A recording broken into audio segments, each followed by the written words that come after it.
নমস্কার বন্ধুরা, welcome to এসটিউনিক sports. বন্ধুরা, ইস্ট বেঙ্গল কিন্তু আইএসএলের অভিযানটা দুর্দান্তভাবে শুরু করেছিল। প্রথম দুটো ম্যাচে তারা কিন্তু জয় পাওয়া এবং বড় গোল ডিফারেন্সে জেতার পর কিন্তু শেষ দুটো ম্যাচে তারা রীতিমতন চাপে পড়ে গেছে। বড় পয়েন্ট নষ্ট করে কিন্তু অস্কার প্রচণ্ড পরিমাণে চাপে রয়েছে। এখান থেকে বেরিয়ে আসাটা ইস্টবেঙ্গলের জন্য কিন্তু এবার কঠিন চ্যালেঞ্জ হবে। তো ইস্টবেঙ্গল কিন্তু ঘরের মাঠে আরও একটি গুরুত্বপূর্ণ ম্যাচ খেলতে চলেছে।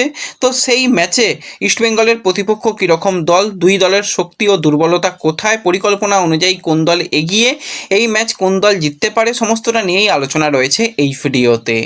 ইন্টারেস্টিং ভিডিও হবে, শুরু থেকে শেষ পর্যন্ত দেখো। ভিডিও ভালো লাগলে সকলে একটু লাইক শেয়ার করে দিও, আর যারা চ্যানেলে প্রথমবারের জন্য এসেছো মনে করে চ্যানেলটাকে সাবস্ক্রাইব করে নিও, তাহলে প্রিয় দলের খেলার সমস্ত আপডেট তোমরা এখানে পেয়ে যাবে।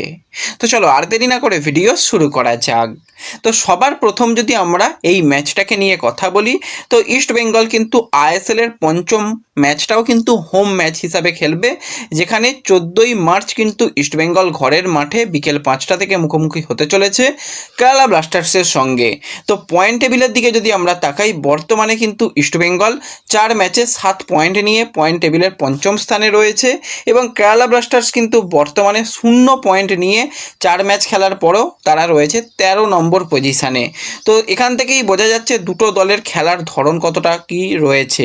তো যদি আমরা কেরালার কথা বলি, কেরালা কিন্তু একটা গোল করেছে আর তারা 6টা গোল হজম করেছে। তাদের গোল ডিফারেন্স কিন্তু রয়েছে -5। আর অপরদিকে ইস্টবেঙ্গলের কথা বললে, ইস্টবেঙ্গল কিন্তু গোল করেছে 8টা এবং গোল হজম করেছে 3টে। তাদের গোল ডিফারেন্স রয়েছে +5। তো অন পেপার কিন্তু ইস্টবেঙ্গল কেরালা ব্লাস্টার্সের তুলনায় অনেক গুণ এগিয়ে। এবার তো আসল খেলা হবে মাঠের মধ্যে, কারণ অন পেপার বিচার করে খেললে কিন্তু কখনোই সেই জায়গা থেকে পয়েন্ট আনা যায় না।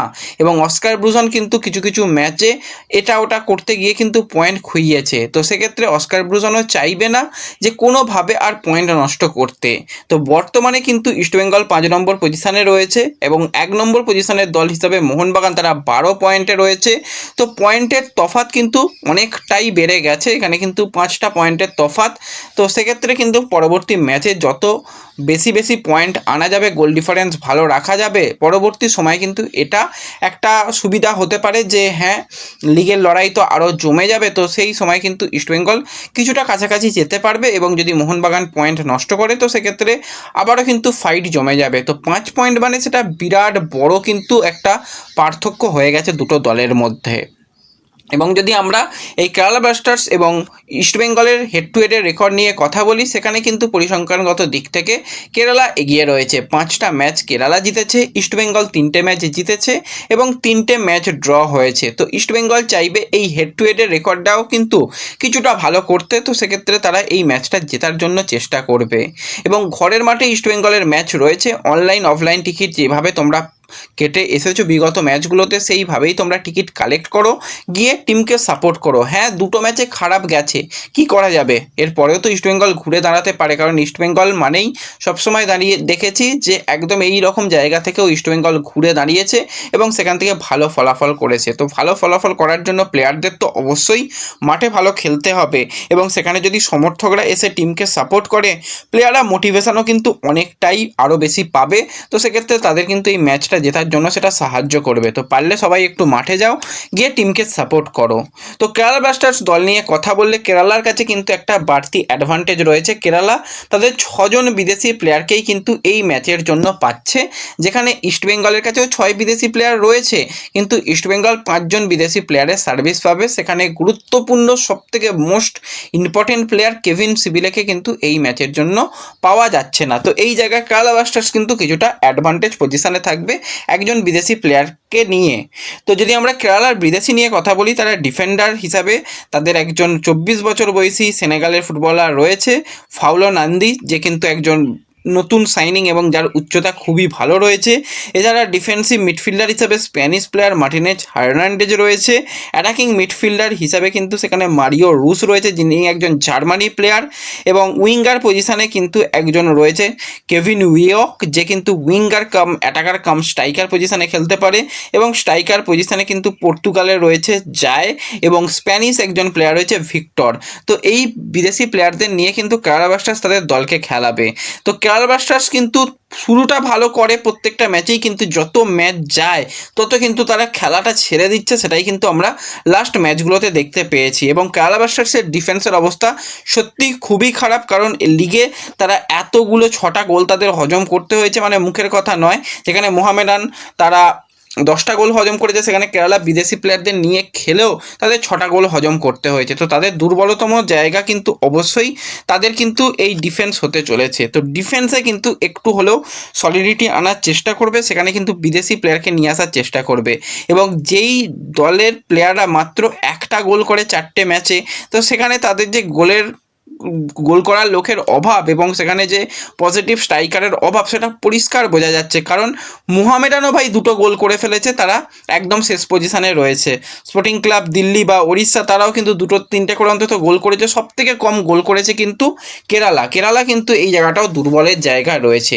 কিন্তু কেরালা ব্লাস্টার্সের কি সবটাই খারাপ? না, সবটা খারাপ নয়। কেরালার কাছে কিছু গতিশীল উইঙ্গার রয়েছে, কিছু ভালো মিডফিল্ডার রয়েছে।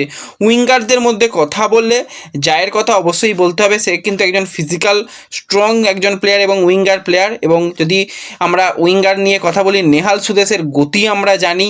এছাড়া যদি আমরা কথা বলি সেই জায়গাতে মোহাম্মদ আফজাল, যে কিন্তু রিলায়েন্স ফাউন্ডেশন ডেভেলপমেন্ট লিগে দুর্দান্ত করে এসেছে, এই অপশানগুলো কিন্তু রয়েছে। এছাড়া মিডফিল্ডার প্লেয়ার হিসাবে ভিভিন মহানান রয়েছে, ড্যানিশ ফারুক রয়েছে, মারিও রুজ রয়েছে।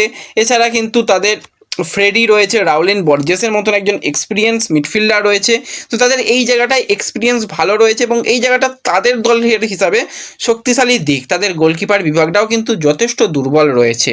তো সেই জায়গা থেকে ইস্টবেঙ্গলের দিকে তাকালে ইস্টবেঙ্গল কিন্তু খাতায় কলমে অনেক অনেক এগিয়ে থেকে শুরু করবে, কারণ ইস্টবেঙ্গল 8টা গোল করেছে, যেখানে কিন্তু এই 8টা গোল অন্য কোনো দল করতে পারেনি। একমাত্র মোহনবাগান তারা 14টা গোল করেছে, ইস্টবেঙ্গল কিন্তু তাদের পরেই রয়েছে 8টা গোল। তার মানে ইস্টবেঙ্গলের অ্যাটাকিং লাইন আপ যথেষ্ট ভালো রয়েছে বোঝা যাচ্ছে। এবং যদি গোল হজমের দিকে তাকানো যায়, ইস্টবেঙ্গল 3টে গোল হজম করেছে, সেই জায়গায় জামশেদপুর গোয়া মাত্র 1টা করে গোল হজম করেছে এবং মোহনবাগান তারা 2টো গোল হজম করেছে, সেই জায়গায় ইস্টবেঙ্গল 3টে গোল হজম করেছে। তো খুব একটা চিন্তারও কারণ নেই, আবার চিন্তার কারণও রয়েছে, কারণ লিগ জিততে গেলে ডিফেন্স লাইনকে ভালো করতে হবে। অ্যাটাকিং লাইনরা কিন্তু অবশ্যই স্ট্রাইকাররা ম্যাচ জেতাবে, কিন্তু টুর্নামেন্ট জেতাতে হবে ডিফেন্ডাররা। তো ডিফেন্স কিন্তু আরও বেশি সলিড করতে হবে। ইস্টবেঙ্গলের মিডফিল্ড তুলনামূলক কিন্তু কেরালার থেকে অনেকটাই বেটার শেপে রয়েছে, যেখানে মিগুয়েল রাশিদরা কিন্তু অবশ্যই গুরুত্বপূর্ণ প্লেয়ার হতে পারে। সল ক্রেসপো সেও ফিরতে চলেছে। তো মিডফিল্ডে বিদেশি নির্ভর মিডফিল্ড, উইঙ্গারে বিপিন রয়েছে, এডমন্ড রয়েছে, ভিষ্ণু রয়েছে, নন্দা রয়েছে। এছাড়া মহেশকেও কিন্তু উইঙ্গার প্লেয়ার হিসাবে ভাবা যেতে পারে, সায়নকেও একটা অপশান হিসাবে ভাবনা চিন্তা করা হতে পারে। স্ট্রাইকার পজিশানে কিন্তু অবশ্যই গুরুত্বপূর্ণ প্লেয়ার হিসাবে ইউসুফ রয়েছে। এছাড়া কিন্তু আরও অপশান হিসাবে অনেক প্লেয়ারকেই, সেখানে ডেভিডকে একটা ব্যবহার করা যেতে পারে। তাদের ইস্টবেঙ্গলের নতুন স্ট্রাইকারকে অ্যান্টনকেও সেই অপশান হিসাবে ভাবা যেতে পারে। তো ইস্টবেঙ্গলে কিন্তু এই জায়গাগুলো শক্তিশালী দিক রয়েছে। ইস্টবেঙ্গলের দুর্বলতম জায়গা হচ্ছে ইস্টবেঙ্গলের সাইড ব্যাক। হ্যাঁ, সাইড ব্যাকে এখনও পর্যন্ত জয় গুপ্তা খেলেছে ঠিকঠাক, কিন্তু তাকে আরও ধারাবাহিকভাবে ভালো করতে হবে। এবং অবশ্যই রাকিবের জায়গাটাকে নিয়েও একটুখানি এবছরে মনে হচ্ছে ভালো হয়েছে, কিন্তু তাও আরও ভালো করতে হবে, কারণ সেই জায়গা দিয়ে বারবারই কিন্তু অ্যাটাকাররা এসে অ্যাটাক করবে এবং মিডফিল্ডের সঙ্গে কিন্তু ডিফেন্সের একটা গ্যাপ তৈরি হচ্ছে, সেই গ্যাপটাকে কিন্তু মেরামতি করতে হবে, তাহলেই কিন্তু ম্যাচ জেতা সম্ভব বলে আমার মনে হয়। এবং যদি এই দল নিয়ে কথা বলো, অন পেপার হেভিওয়েট হিসাবে ইস্টবেঙ্গল অবশ্যই তারা শুরু করবে, আন্ডারডগ হিসাবে কেরালা ব্লাস্টার্স শুরু করবে। ইস্টবেঙ্গলের শুধু 3 পয়েন্ট নয়, তার সাথে গোল ডিফারেন্সও কিন্তু বাড়িয়ে রাখা উচিত বলে পার্সোনালি আমার মনে হয়। তো আমরা যদি কেরালার দল নিয়ে কথা বলি, বেস্ট প্লেয়িং 11 নিয়ে কথা বলি, গোলের তলায় অবশ্যই সেখানে আরসানোয়ার শেখ শুরু করবে। ডিফেন্স লাইনে কিন্তু শুরু করবে একদিকে আইভান ডলিং, অপরদিকে নৌচা। এবার সেই ইনজিওর্ড রয়েছে, তাকে খুব সম্ভবত এই ম্যাচে নাও পাওয়া যেতে পারে। তো সেন্টার ব্যাক হিসাবে হার্মিপাম রুইফার সঙ্গে বিকাশ ইয়ামনাম খেলছে। এই জায়গাতে বিদেশি একজন ডিফেন্ডারকে খেলিয়ে দেওয়া হতে পারে।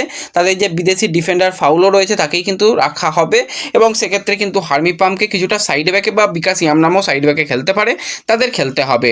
মিডফিল্ডার প্লেয়ার হিসাবে কিন্তু অবশ্যই সেখানে ভিভিন শুরু করতে চলেছে, তার সাথে মার্টিনেট হার্নান্ডেজ এবং উইঙ্গার প্লেয়ার হিসাবে নেহাল সুদেশের সঙ্গে কেভিন ইয়ক। আপ ফ্রন্টে কিন্তু রয়েছে তাদের স্প্যানিশ যে প্লেয়ার তাকে রাখা হবে এবং তাদের যে আরও একজন অ্যাটাকার রয়েছে তো যায় তাকেও কিন্তু রাখা হবে। এবার যদি তারা মনে করে যে না ডিফেন্সে অল ইন্ডিয়ান ডিফেন্স নিয়ে যাব এবং আক্রমণে এরকম খেলাবো তো হতে পারে, তা নাহলে জায়কে পরবর্তী সময় নিয়ে আসা হতে পারে। সেখানে মোহাম্মদ আফজাল তাকে কিন্তু স্ট্রাইকার পজিশনে ব্যবহার করার চিন্তাভাবনা থাকবে। ইস্টবেঙ্গলের ক্ষেত্রে কিন্তু অন্য কিছু হবে না, ইস্টবেঙ্গলের মিডফিল্ডে পরিবর্তন হবে এবং সেই জায়গাতে অবশ্যই ওখানে সলকে নিয়ে আসা হবে লাস্ট ম্যাচে যেখানে মহেশ খেলেছিল। বাদবাকি ইস্টবেঙ্গলের লাইন আপও একই ধরনের থাকবে। এবার কোচ যদি আলাদা কিছু প্ল্যানিং করে সেটা পরবর্তী সময়ে জানতে পারলে অবশ্যই তোমাদের সঙ্গে শেয়ার করে নেব। তো ব্যাস এই ভিডিওতে এটুকুই আপডেট শেয়ার করার ছিল। আমার তো মনে হয় ইস্টবেঙ্গল এই ম্যাচ থেকে জিতবে। তোমরা তোমাদের মতামত আমাকে কমেন্টে জানিও। ভিডিও ভালো লাগলে লাইক শেয়ার করে দিও। দেখা হবে পরবর্তী ভিডিওতে। ধন্যবাদ।